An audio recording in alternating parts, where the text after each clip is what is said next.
아니 매직이 어디 갔지? 아씨.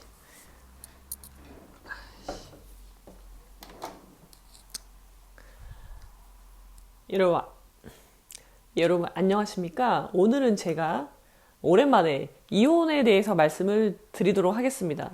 자, 제가 여기다 적어놨습니다. 이혼 사유. 자, 여러분 혹시 이혼하고 싶으신 분 계신가요? 가정생활이 지금 어렵다거나 뭔가 불화가 있다. 도저히 이 사람하고는 못 살겠다. 이혼을 조금이라도 생각하고 계신 분들이 계신가요? 제가 지난번 영상에서요, 결혼은 어떻게? 결혼은 신중하게, 이혼은 신속하게 하라고 말씀을 드린 적이 있습니다. 근데 그게요, 그만큼 결혼을 신중하게 하라는 거예요. 그러니까 우리나라 사람들이 여러 가지 나이가 찼으니까, 결혼 정년기니까 지금 결혼을 하지 않으면 결혼을 못 한다는 그런 위기의식이나 그런 강박, 스스로에게 그런 강박적인 그러니까는 우리나라 사회는 좀 그렇잖아요. 그래서 그런 분위기에 휩쓸려서 자기가 자기 스스로를 그런 강박을 주거나 아니면 주변에 가족들이나 주변 사람들로부터 그런 압력을 받아서 그냥 자기도 모르게 무의식적으로 결혼을 빨리 해야 된다고 자기 자신을 재촉하는 거죠. 그래서 그런 경향에 내가 정말 이 사람이랑 결혼을 하고 싶은 것인지조차 알지 못하는 상황에서 그냥 분위기에 휩쓸려서 결혼을 하는 경우가 의외로 많기 때문에 그 말씀을 드린 겁니다. 결혼을 신중하게 하라고 말씀드린 거는 그런 의미고요. 자, 그럼 오늘 이혼에 초점을 맞춰볼게요. 자, 이혼은 제가 신속하게 하라고 말씀드렸잖아요. 그게 그러면 나 이 사람이랑 못 살겠어. 그럼 이혼해야지? 그렇게 하라는 게 아니죠. 제가 말씀드리는 거는 제가 여기서 이혼은 신속하게라고 말씀드리는 거는 여러분 스스로 어떤 고난의 시기가 온 거잖아요. 경제적인 것일 수도 있고 정말 이 사람 간의 인간관계가 문제가 있을 수도 있는 거고 여러 가지 다른 요인들에 의해서 지금 가정에 위기가 왔단 말이죠. 자, 그랬을 때 여러분이 그 위기를 극복하기 위해서 해결책이 여러 가지가 있을 거예요. 그거를 이제 당연히 생각을 하잖아요, 사람들이. 그렇게 생각을 하다가 그런 여러 가지 대안들 중에 하나가 이혼일 수 있다는 겁니다. 자, 그러니까는 그냥 일시적으로 화가 난다거나 그런 것 때문에 이혼해야지 그리고 바로 이혼하라는 그런 말씀이 아니고요. 일단 여러분 마음을 한번, 제가 항상 그랬잖아요. 자기 기만을 하지 말라고 제가 말씀을 드렸어요. 그것도 결혼할 때도 마찬가지고요. 이혼할 때도 마찬가지예요. 절대로 자기 자신을 속이시면 안 됩니다. 적어도 자기 자신에게만큼은 솔직해야 된다고 했어요. 그게 아무리 내 자신이, 내 자아가 지금 생각하고 있는 게, 지금 원하는 게 굉장히 이기적이고 굉장히 어떻게 보면 사악할 수도 있고 욕망 덩어리일 수 있지만 그래도 그 자아가 원하는 거를 절대 그거를 도덕적인 걸로 포장을 한다거나 다른 사람의 관점에서 그걸 재단하지 말라고 말씀을 드렸잖아요. 그런 상태에서의 자아랑 충분히 얘기를 하시고 그런 다음에도 내가 내린 결론이 이혼이라면 그때서는 그렇게 해서도 그런 논리적인 제가 논쟁을 하라고 했잖아요. 자기 자아랑. 그러니까 내가 자아가 굉장히 지금 여러 가지 사람이 힘들면요. 여러분 그 곳간에서 인심난다는 말이 있습니다. 그러니까는 그 사람이 원래 품성이 좋아서 인심이 후한 게 아니라 가진 게 많기 때문에 베풀 줄도 아는 거거든요. 근데 내가 그런 상황이 아니잖아요. 내가 만약에 경제적으로 힘들다. 그게 이제 가장 예를 들기 쉬우니까 말씀을 드리는 겁니다. 자, 그런 상황에 있다면요. 내 이 자아는요, 굉장히 이기적으로 변합니다. 돌변해요. 그러니까 모든 기준이 다 허물어지고 오로지 그거에만 초점이 맞춰지게 된다는 거죠. 근데 그런 자아를 무시하지 마시고요. 비도덕적이라거나 속물이라거나 그렇게 외면하지 마세요. 그게 여러분의 자아란 말이죠. 여러분이란 말입니다. 그러니까 그 자아랑 제가 말했죠. 논쟁을 하라고 했어요. 누가 맞는지. 논쟁을 끝까지 바닥까지 가서 그래도 얘가 맞다. 그러면은 여러분 자신이 그 자아한테 승복을 당했으면은요. 그 자아가 원하는 대로 하시라는 말씀입니다. 그래서 그렇게 해서 내린 결론이 그래도 이혼이라면 그때는 신속하게 해야 된다는 말이에요. 그런 결론이 났는데도 더 이상, 그러니까 뭐 이혼을 했을 때 우리나라 사회는요, 이혼을 하면 굉장히 어려움이 많습니다. 특히 아이가 있다면은 아이를 뭐 양육하고 그런 것들이 쉽지 않아요. 그거는 여러분들 아셔야 됩니다. 아실 거예요. 근데 그럼에도 불구하고 내가 그런 결론을 내렸다. 이혼이 답이다. 이혼이 내 지금 이 상황을 아니면 내 인생에서 내 인생에 어려움이 온 순간이잖아요. 그 순간을 해결하기 위한 아주 효과적인 해결책이 된다라는 판단이 들면은 그때는 신속하게 하시라는 말씀입니다. 그때도 주저하면서 이혼을 하고 났을 때의 생활이 어떨지 막 그런 거를 막 떠올리면서 주저하지 마시라는 거예요. 왜냐면 이혼 후의 삶을 여러분들이 떠올릴 필요가 없는 게, 자, 이혼 후의 삶은 굉장히 힘들어요. 그건 여러분들이 지금 생각하시는 그대로가 맞아요. 오히려 그보다 더 힘들 겁니다. 그렇지만 나는요, 나는 지금 이혼을 할지 말지 그 기로에 서 있는 내가 아니잖아요. 나는 지금은 내가 이렇게 뭐 초라하고 뭐 당장 사회 경험도 없고 무서울 수 있지만 내가 이혼이라는 결정을 하고 나서 막상 이혼을 하게 되면요, 그거에 맞게 내 자신이 변한단 말이에요. 제가 말했잖아요. 이혼이라는 것도요, 그런 위기가 온 것도요, 결국은 사람이 변할 때라는 겁니다. 그랬죠, 제가. 궁즉변, 변즉통, 통즉구 말씀드렸죠. 궁하면 사람이 변하게 되어 있어요. 변하지 못하면 죽는 겁니다. 자, 여러분이 그런 변화의 시기가 온 거예요. 이혼의 기로에 서 있다는 건. 자, 그런 변화의 시기가 왔죠. 그러면은 변하셔야죠. 변해서 이혼을 하면 그거에 맞게 변해야 되는 거고, 이혼을 안 하고 계속 이 결혼 생활을 유지하겠다라면은 그거에 맞게 변하셔야 되는 겁니다. 최소한 지금 상태로는 아무것도 할 수 없다는 거예요. 그러니까 내가 이혼을 결정했을 때 왜 신속하게 해야 되냐면은, 나는 변할 건데 여러분들은 그 생각을 못 하거든요. 나는 지금 그대로 있는데 상황만 나쁘게 변하는 것만 상상을 하는 거예요. 그러니까 내가 이혼 후의 삶을 내가 감당하지 못하겠다. 그러니까 나는 이렇게라도 그냥 살 거야. 라고 결정을 하신다는 거죠. 근데 그렇지 않다는 겁니다. 현실은. 그런 의미에서 제가 이혼을 결정했다면, 여기서 분명히 말씀드립니다. 여러분, 제가 이혼을 조장하는 게 절대 아니고요. 여러분, 이혼하지 마십시오. 이혼은 아무튼 굉장히 힘든 과정이고, 이혼 후의 삶도 여러분이 그거에 맞게 잘 변하지 않으신다면 분명히 어려울 거예요. 그러니까 이혼은 제가 절대 독려한다거나 조장하는 게 아닙니다. 근데 이혼이 분명히 답인 경우가 있단 말이에요. 여러분들, 누군가의 인생에서는. 그런 경우에까지 그걸 외면하지 마시라는 거예요. 다른 외부적인 요인 때문에. 그리고 여러분 자신은 변할 거기 때문에. 그런 의미에서 이혼은 신속하게 하라고 말씀드리는 겁니다. 오해하시면 안 됩니다. 절대. 자, 그런 말씀이에요. 자, 그리고 오늘은 이제 이혼 사유에 대해서 말씀을 드릴 겁니다. 자, 이혼 사유는 굉장히 많겠죠. 여러분들, 이혼은 왜 하십니까? 이혼하려고 생각하시는 분들 한번 생각해 보세요. 내가 이혼을 왜 하려고 하지?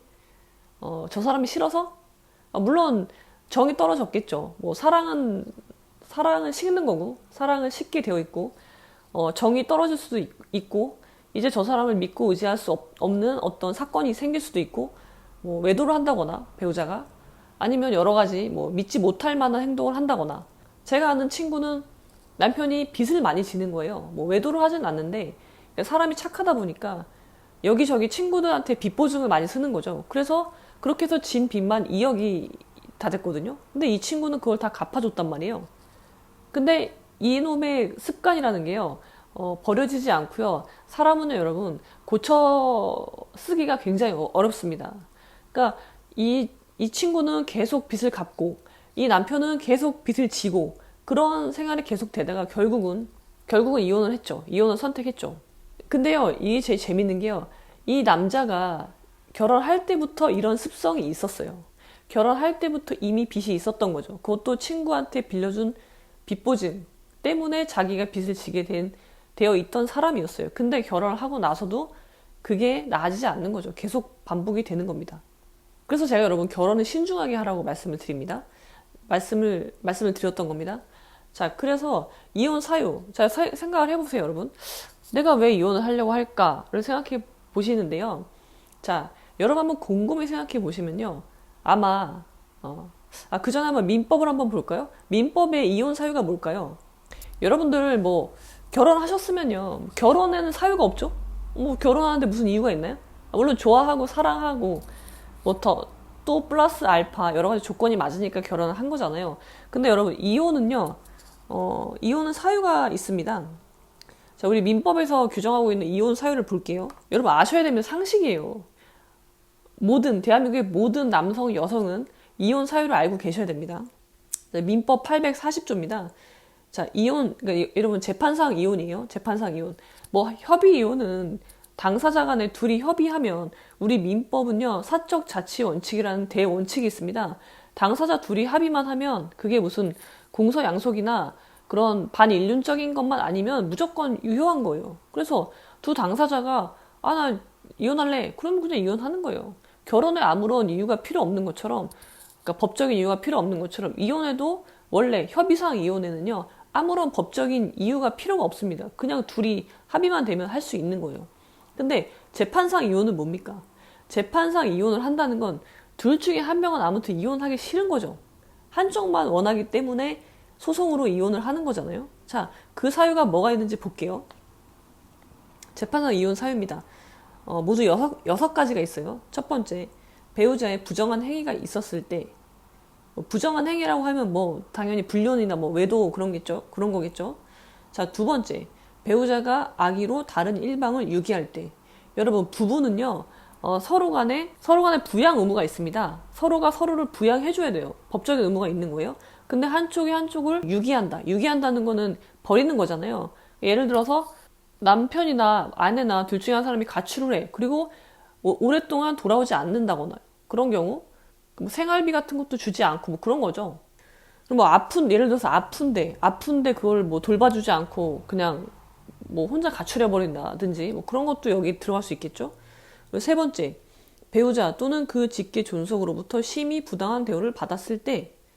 자, 이거는 뭡니까? 그러니까 우리나라는 여러분, 결혼이란 게 양쪽 집안이 엮이는 문제예요. 이거는 여러분, 여러분이 싫다고 해서 피할 수 있는 게 아닙니다. 우리나라 결혼제도는 그래요. 가정과 가정이니까 양쪽 집안과 집안이 엮이는 거예요. 그래서 항상 그게 문제가 됩니다. 오죽하면 재판상 이혼 사유에, 그러니까 예를 들면 시부모님이나 그러니까 친정이 아니죠. 장인 장모, 시부모한테 부당한 대우를 받는 게 재판상 이혼 사유가 들어간다는 거죠. 그리고 네 번째, 자기의 직계 존속이 배우자로부터 심히 부당한 대우를 받았을 때. 이건 뭐예요? 내 부모님이 내 배우자한테, 그러니까 내 배우자가 내 부모님을 부당하게 대우하는 거예요. 이것도 역시 가족이 들어갑니다. 재판상 이혼 사유에. 그만큼 우리는 이게 혈연으로 엮여 있어가지고 결혼이 이게 당사자의 문제가 절대 아니에요. 다섯 번째, 배우자의 생사가 3년 이상 분명하지 아니한 때. 이거는 생사 불명 3년 이상 연락이 안 되면. 그리고 여섯 번째가 제일 중요한데요. 여섯 번째는요, 기타 혼인을 계속하기 어려운 중대한 사유가 있을 때. 자, 기타입니다. 기타. 우리가 재판상 이혼 사유를 하나씩 다 나열하기는 어렵잖아요. 그래서 1호부터 5호는 그냥 예시를 든 거고요. 제일 중요한 건 6호입니다. 그러니까 결혼을 계속하기 어려운 혼인을 계속하기 어려운 중대한 사유가 있을 때 재판상 이혼을 할 수 있다는 거죠. 자, 그게 우리가 그걸 뭐라고 부르냐면은 파탄주의라고 부릅니다. 파탄주의. 어떻게 보면 좀 웃기죠. 파탄? 결혼 생활 파탄 났어? 그렇게 우리가 쉽게 얘기하잖아요. 일상적으로 얘기를 하잖아요. 그거랑 똑같습니다. 우리나라 민법은요, 이혼에 있어서는 파탄주의를 취하고 있어요. 그래서 아까 봤던 1호부터 5호 사유가 아니더라도 그 이외의 사유라고 하더라도 혼인관계를 더 이상 유지하기 어렵다. 물론 그거는 판사님이 판단하는 거죠. 이거는 재판상 이혼이기 때문에. 그런 상태가 되면 가정이 혼인관계가 파탄났다라고 볼 정도가 되면 이제 재판상 이혼을 할 수가 있는 겁니다. 근데 여러분, 유책 배우자는 재판상 이혼 청구 못하죠?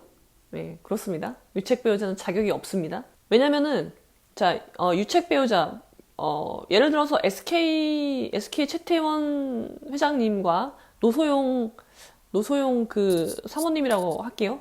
그 두 분이 이제 결혼을 했는데, 지금 최태원 그 회장님이, 결혼 생활 중에 지금 외도를 했잖아요. 불륜을 해가지고, 사생아까지 낳잖아요. 근데 이제 여기랑 이혼을 하고, 노소영 씨랑 이혼을 하고, 이쪽이랑 결혼을 하고 싶은데, 그걸 못하고 있잖아요. 당연히, 그러니까 노소영 씨는 합의혼을 반대하고 있고요. 합의혼을 원하지 않는다. 계속적으로 혼인관계를 유지하고 싶다라는 의사고, 최태원 씨는 뭐예요? 최태원 씨는 나는 이 혼인관계 유지하기 싫다. 그래서 지금 협의혼이 안 돼서 재판상 이혼 중이잖아요. 근데 지금 지금 최태원 씨는 유책 배우자죠. 아니, 지금 버젓이 법적인 와이프가 있는데 바람 피고 애를 낳잖아요. 그럼 여기는 유책 배우자잖아요. 유책 배우자인데, 재판상 이혼 소송을 하면 법원에서 그걸 어떻게 판단을 하냐면 혼인관계가 파탄이 났다고 보기 어렵다고 보는 거죠. 보통 그렇게 봅니다. 그래서 유책 배우자는 재판상 이혼을 청구해도 거의가 받아들여지지가 않습니다. 그런데 여러분 보세요. 자, 이혼 사유를 여러분 곰곰이 생각해 보면요. 뭐가 이혼 사유가 되냐면요. 자, 이거는 이제 민법에, 그러니까 법에 나온 거고요. 자, 결국 혼인관계를 유지하기 어려운 사정이 발생해야 되는데, 그 사유를 여러분 잘 곰곰이 살펴보면요. 어떻게 되냐면 결국 이혼 사유는요. 이렇게 됩니다. 여러분들이 처음에 결혼을 한 사유랑 동일합니다. 여러분 이거 이해가 되세요? 좀 이상하신가요? 아니, 이혼 사유랑 어떻게 결혼 사유랑 같아? 근데 여러분 잘 생각해 보십시오. 아니면은 여러분이 그렇지 않다면은 여러분 주변에 혹시 이혼을 했다거나 가정 불화가 있는 사람들 커플을 한번 보십시오. 잘 들어보면요. 그 이혼 사유가 됐던 여러 가지 원인들은요. 결혼할 때부터 이미 있었던 사유예요. 아까 제가 말씀드렸던 제 친구 같은 경우도 그 남자가 친구한테 돈을, 마음이 착해서, 너무 착해서 친구나 지인들한테 빚 보증을 많이 선다는 거는 이미 이때부터 있었어요. 결혼할 때부터 그런 사람이었어요. 근데 결국 이혼하는 사유도 그것 때문에 이혼을 합니다. 자, 빚 보증을 많이 쓴다는 건 뭐예요, 여러분? 사람이 착해요. 착한 사람이에요. 근데 그래서 여러분이 내가 저 사람이 너무 착하고 심성이 착하고 고우니까 난 저 사람이랑 결혼을 하고 해도 되겠다라고 판단을 해요. 그게 결혼의 주된 이유가 됩니다. 근데 결국은요, 그 사람이 착한 것 때문에 결국은 그 사람이랑 살지 못해요. 제 지론입니다. 누구에게나 착한 사람은요, 아무짝에도 쓸모없는 사람입니다. 특히 결혼이라는 건요, 나 혼자 사는 건 괜찮아요. 나 혼자 피해보면 되잖아요. 근데 결혼이라는 거는 내가 가장이 되는 거예요. 뭐 남자든 여자든. 저는 둘 다 가장이라고 생각해요. 그 가정에 책임을 져야 된다고 생각을 합니다. 자, 누군가를 책임을 지는 거예요. 그리고 아이가 있다면 그 아이가 최소한 성인이 될 때까지는 그 아이에 대한 양육의 책임이 있고 그런 부모로서의 책임이 있단 말이에요. 그런데 내가 착하잖아요. 내가 착해 빠졌잖아요. 그러면은 결국은 내 배우자하고 내 아이들이 그로 인해서 고통을 받게 되어 있습니다. 그렇기 때문에 착한 거는 좋은 게 아니에요. 착한 거는 미덕이 아닙니다. 물론 속세에서요. 속세에서. 저기 종교적으로 위대한 지도자분들은 착한 게 미덕이죠. 그렇지만 우리같이 이 속세에 몸을 담고 살고 있는 우리 같은 범인들에게는 착하다는 거는 절대 미덕이 될 수가 없습니다. 자, 그래요. 그리고 또 뭐가 있을까요? 제가 지금까지 상담을 해줬던 분들이나 아니면 제 주변에 사람들을 보면요. 다 결국은 혼인할 때 내가 저 사람 이 점이 좋아서 난 결혼을 하는 거야. 근데 결국 시간이 지나서 이혼할 때 보면요. 난 저 사람의 그 점이 싫어서 이혼을 해. 결국은 두 사유가 같습니다. 두 사유가 같지만 나는 관점이 바뀌는 거죠. 또 뭐 하나 예를 들어볼까요? 제가 아는 사람은 남자가 제가 여자기 때문에 여자 사례가 많은 겁니다. 오해하지 마세요. 남자가 잘생겼어요. 잘생겨서 결혼을 했어요. 부모님은 전문직이시고 두 분 다. 근데 이 남자는 잘생긴 거 말고는 특별한 직업적인 면에서는 별로예요. 별로 없어요. 근데 잘생겼어요. 그리고 부모님이 전문직이라서 돈이 많아요. 부자예요. 근데 아무튼 그거는 떠나서, 그러니까 이 남자가 되게 잘생기고 매너가 좋아서 결혼을 했습니다. 그 점에 반해서 결혼을 했죠. 근데 결국 그 남자는 누구에게나 매너가 좋은 거예요. 누구에게나 매너가 좋고 누가 봐도 잘생긴 사람이니까 결국은 바람을 피기 시작하는 거죠. 그래서 결국은 그것 때문에 이혼을 하게 됩니다. 이것도 마찬가지죠. 근데 저 사람이 너무 좋아. 너무 잘생기고 그런 매너도 좋고 그런 게 마음에 들어서 결혼을 했지만 결국은 이혼할 때도 그 사유 때문에 이혼을 하게 된다는 거죠. 제가 말씀드리는 게 너무 과장인가요? 제가 볼 땐 그래요. 제가 볼 땐 많은 경우가 그랬어요.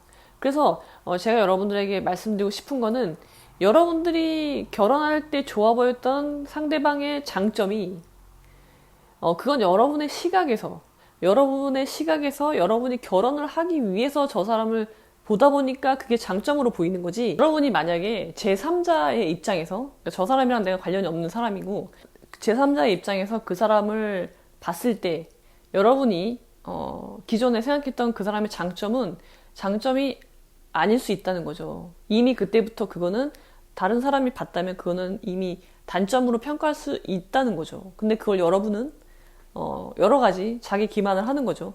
왜냐? 나는 지금 결혼 정년기가 됐고, 저 사람은 괜찮고, 그러니까 썩 괜찮고, 나쁘지 않아. 그러니까 난 저 사람이랑 결혼을 하고 싶어. 근데 저 사람 되게 착해. 뭐 그런 것들 있잖아요. 그렇게 평가를 하는 거예요. 그렇지만, 그러니까 여러분들이 자기를 속이는 거죠. 그래서 여러분들, 그렇게 속이시면 안 됩니다. 그래서 여러분들 결혼을 신중하게 하라는 겁니다.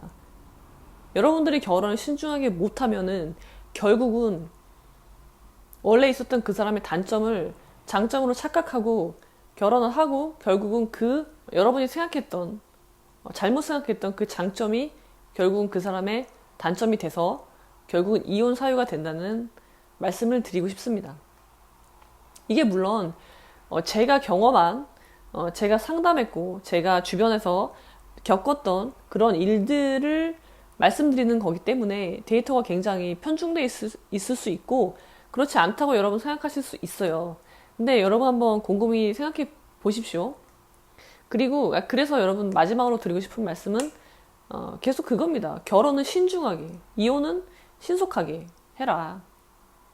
네, 오늘은 그 말씀을 드리고 싶습니다. 자, 그럼 오늘은 여기까지. 구독, 좋아요, 공유, 댓글은 사랑입니다.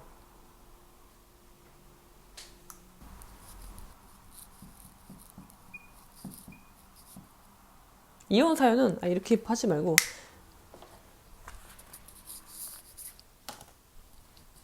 결국 여러분 잘 생각해 보면요, 이혼 사유는요 결국 여러분들이 처음에 결혼을 한 사유 있죠.